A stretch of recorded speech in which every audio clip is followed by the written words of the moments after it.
Yes. Yeah. Thanks. There's a Tanzanian cartoonist who was settled in Kenya. He's called Gado, and he's a political cartoonist. And as I listened to the Nigerian Gado who was settled in Nigeria talking about the man in the tree with the mobile phone, I was just thinking what the Tanzanian Gado would have done in terms of a cartoon. Now, talking about the differences that, and as you said, there's a very nice dialogue, the sort of the despairing voice of Gado dealing through the Ugandan experience with the very positive presentation from Ghana. Talking about that context, that we need to ask ourselves about a lot of other things about which there's a rhetoric. There's that rhetoric about the mobile telephone and ICT cities, but there's also the rhetoric about the growth rates that you were talking about. That if the economy of Canada grew by 5% per year, then the accounts for the monetary policy to wonder what has happened to make the economy grow like that. Because that growth rate alone is not what is important. What is important is how that growth rate is distributed in the economy. So even as we lament the maldistribution of ICT across the country, we need to lament the maldistribution of a lot of other things, and the failure to take up a lot of other things that have been available for a lot longer than ICT. For instance, child immunization, maternal mortality, and the kind of things that produce these things that develop our country. So the media has a responsibility to take on governments in Africa about the rhetoric about some of these things that we glorify so much that don't bring us a lot of positive change. Thank you. Was there a question mark at the end of that sentence? So basically, I mean, the general comment about the mythologies, you've spoken a bit about if it's a mythology of ICTs, mythologies of growth. Just a general question.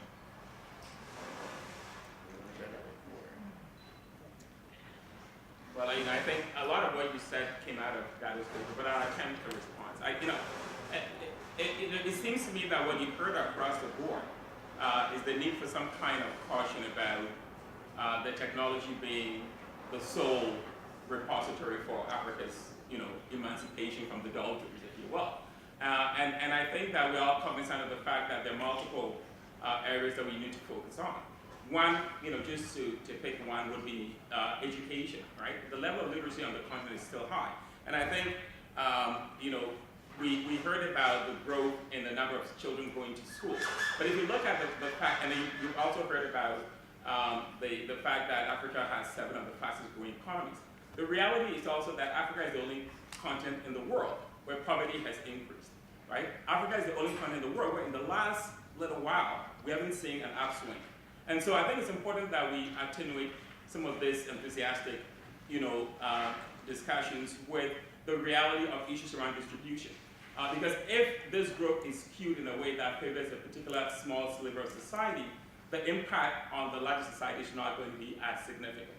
And the fact that you see a lot of, trepidation, but a lot of, resistance to some of this rhetoric, but also its manifestation in policy, tells you that not everybody is benefiting from these things. So I share your concern, I share your caution. I think it's absolutely critical that we do those kinds of things.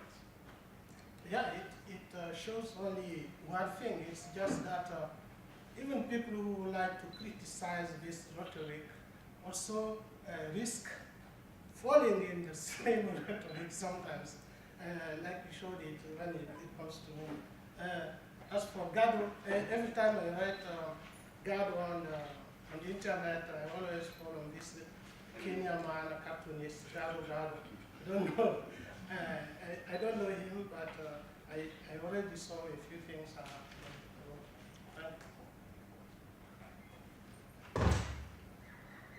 Yes, in the middle here.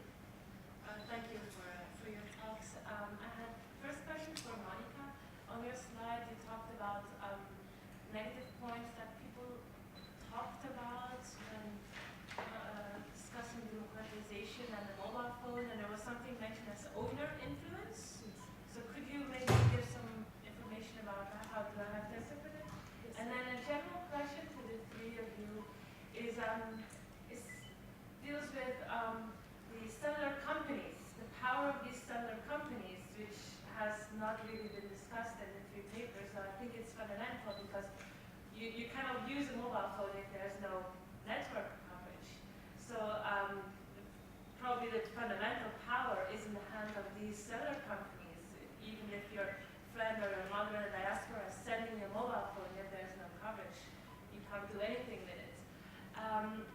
So I'd like to know if some of you have done some research on the interactions between the cellular companies and African states, both on national levels and on more local levels, because it's really influential. Like Tigo, for example, I work on Congo, Kinshasa, and cellular companies, they have to install their own infrastructure. So all the antennas and everything, it's not there. So they are putting it there, and they have the right from the government to do that.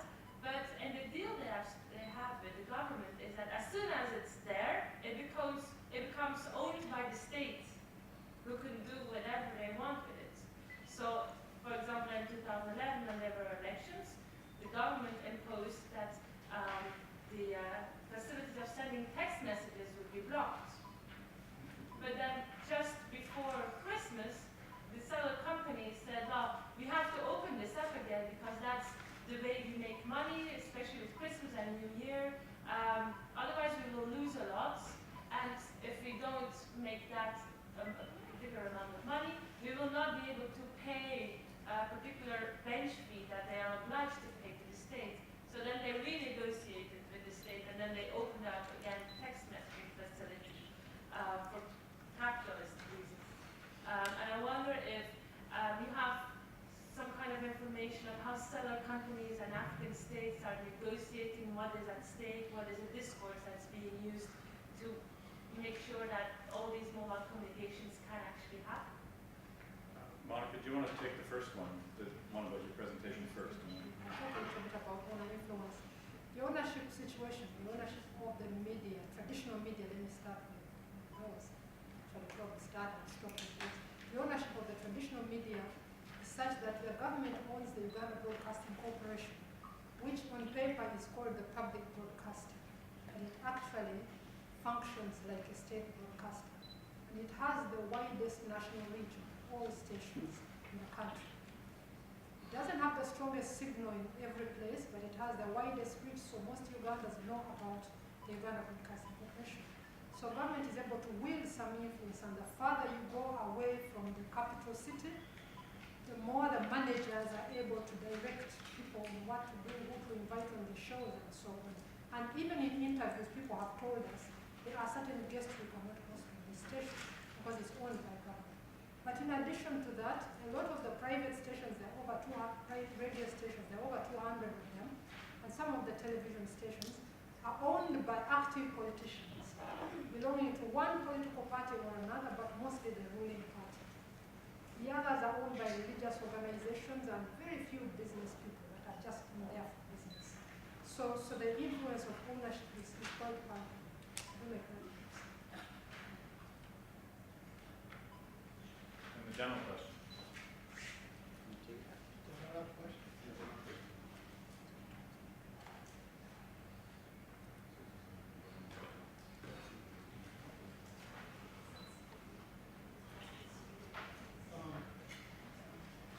I think that's exactly what I was talking about.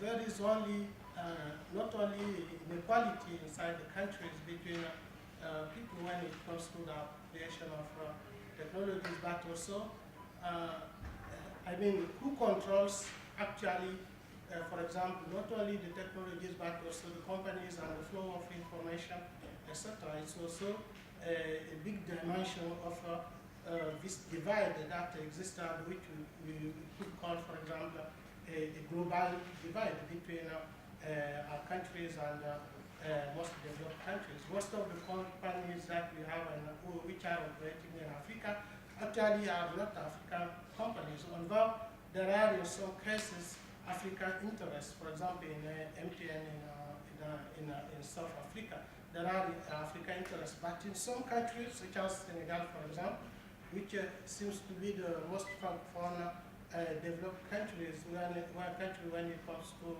the access to information technology, that including the entire companies that are operating there, including those that have Senegalese names, actually are not Senegalese. They are controlled by external powers, particularly France and some other countries. The ownership of these companies is not actually African. There is also a divide at this level that is, which is particularly important. It shows how we do not actually control the situation, and how this rhetoric is clouding the reality. And the reality is that things did not change so much. What we observe when it comes to economic relations is also true when it comes to the appropriation of information technologies.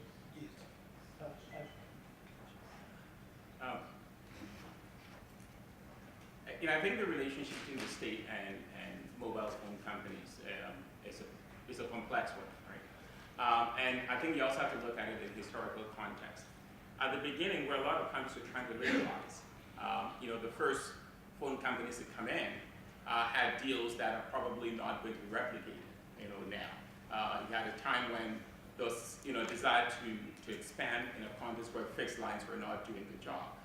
And so everybody looks at this in retrospect and wonder about why governments did enter into some of this. In some contexts, Ghana included, there's been concerns about the political benefits that inured to particular governments who negotiated these deals at the time. And I think it's a continuing debate about who got what out of these deals and so on. But I think that we're also seeing the political influence of the state on these companies. And the DRC example you gave is not unique. We've seen that in the Ghanaian context, for example, when there was a call to register phone numbers for people to register their phones, there was a concern about whether that allows state surveillance, right? And that had happened in the context of some incidents where the state was trying to figure out who had sent threatening messages and who had done certain kinds of things. And so there was a concern about the fact that the government was using these companies as a way to get the data that would allow them to be able to surveil, right? So there's that dimension. I think what is happening, though, with the National Communication Authority, and this has come from some advocacy on the part of consumers about the lack of quality in reception and so on, right? Because these companies have over-bloated their subscription to the point where people have call drop rates of quite unacceptable dimensions. And so the National Communication Authority, for example, is now penalizing companies. There's a report that is issued every quarter, and they do measure quality of service, looking at call drop rates, completion rates, and so on, and are beginning to penalize these companies for these kinds of things as a way of ensuring that consumers are not shortchanged, right? So, so somebody was talking about, you've got a phone, you make a call, it doesn't go through, people are frustrated and so on. And the companies are concerned about this as well. But what it does is that you're beginning to see some multivocality on the political scene in terms of telecoms, right? Which used to be quite univocal when it was just the state institution that ran it. It became kind of partnership between state and phone companies at a particular point in time. But I think increasingly you're beginning to see citizens respond. And part of that response has been made possible by the fact that you have multiple providers now in a number of countries, right? And so initially had singular state ownership moved to kind of singular, private ownership, but you're seeing some, diversity there, which is helping, right? So I think it's a very complex relationship, and there are multiple dimensions to that, each of which could take as a whole, whatever to talk about. But I hope that does speak to some of the issues entailed in that relationship.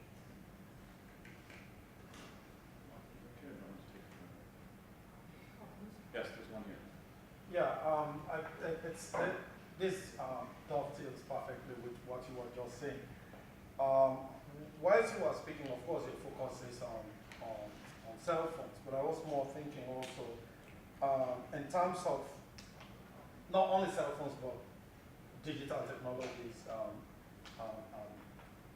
in general. And I was thinking whether, in fact, and you just alluded to that point, the government cannot use them for social control and surveillance, right? And the reason why I'm saying this is because Western digital activism has been, for instance, very implicated in the process of this new imperial movement that we are in. What do I mean? The production of social alarm and moral outrage about something that is going someplace is very much at the heart of the violent militaristic interventionism that is developing. So that in Libya, there was this media outcry of an imminent massacre in Benghazi, which was manufactured in part. And we did see Kony 2012 campaign, which was really disgusting, calling for military intervention. And we know that as we are speaking, the US military actually is in Uganda. When we don't even know whether Joseph Kony is in Uganda. Some people say he's in Central African Republic, some say it. But digital activism and the way in which the technology is used is also very much implicated in the processes through which surveillance is produced, through which disciplinary power, and of course the rise of the rising speed in interventionism. In Mali, this whole idea of Islamists was so definite that nobody, even somebody who knows nothing about Mali, was sitting on CBC talking about, oh, it's good that Canada is in Mali. I'm like, really? What do you know about Mali? But part of that is produced through the social alarm, through, of course, digital activism. I wanted to know that, to hear what you think about that. Well, I think part of what I didn't talk about was, and it was interesting, somebody said I painted a positive picture. I think what I did was painted a much more, complex, sophisticated picture of this relationship, right? But one of the things that I had in the paper had to do with the need for us to temper that over-enthusiasm about what these technologies do, and they tend to be all positive. And I think I did allude to the fact that not in all cases can this be done. In fact, if you look at the Kenyan elections in 2007, 2008, mobile phones were implicated in some of what happened, right? And so I think it's important that we understand this. But what happens is that you have multiple voices in the spaces that are articulating different versions of the reality. And when I saw the title, media literacy in Monica's paper, I was very, heartened by that, because I think fundamentally that's what it comes to. We cannot police the voices that operate within these spaces. And there's a tendency to move into a regulatory mode, right? It's like we're protecting the citizens from all these voices. The question becomes who determines which voices are given space and which are not. And I think what is much more important is a public that is very, understanding of the complexities of these spaces, about who owns what, and whose voice is being articulated, and who is a proxy for whom. I think that becomes a much more powerful way of addressing these things. I'm not one to want to arrest, people's desire to be able to express themselves, right? I think what is more critical, whether it's the government, because it's not always state actors who are doing this, right? We've got situations where there are nationalist movements that are doing the same thing. We've got situations where civil society organizations are articulating their own parochial interests and so on. And so, blame the state, yeah, it's partly responsible. We also got other groups that are doing the same kinds of things. And for me, what is important is to have a citizenry that is much more in tune with these complexities and the powers that are behind them, and be able to see through, to be able to decode these messages, and to be able to then make informed, decisions about what these things mean. Yeah, I think that the case of Libya is actually a good case. We can ask ourselves, what did actually the job? The job was done by ICTs or by drones. I would say the job was done by drones. It's not ICTs actually which will draw Gaddafi from power, but cannons, warrior airplanes, and the drones. That's what actually happened. So this whole idea of the power of ICTs, I think it's not actually true. The same relationships between countries and the people and the powers, etc., they are still playing a very important role in the relationship between people. I mean, it's it's very clear in the case of Libya that it's not Facebook, Twitter, etc. that did the revolution. The revolution was actually done by drones, by airplanes, by cannons, etc. I'll just share one brief example of control at the micro level. We had situations during this study where in the village, the local leader owns the one phone that they may be. And in the village, in this subsection of the village, he usually owns this phone. And if people want to ask questions on a talk show, they go to him and they give their questions to him. And he selects which ones are worthy and he sends them in. And those get answered. So even at the micro level, it's issues of power control.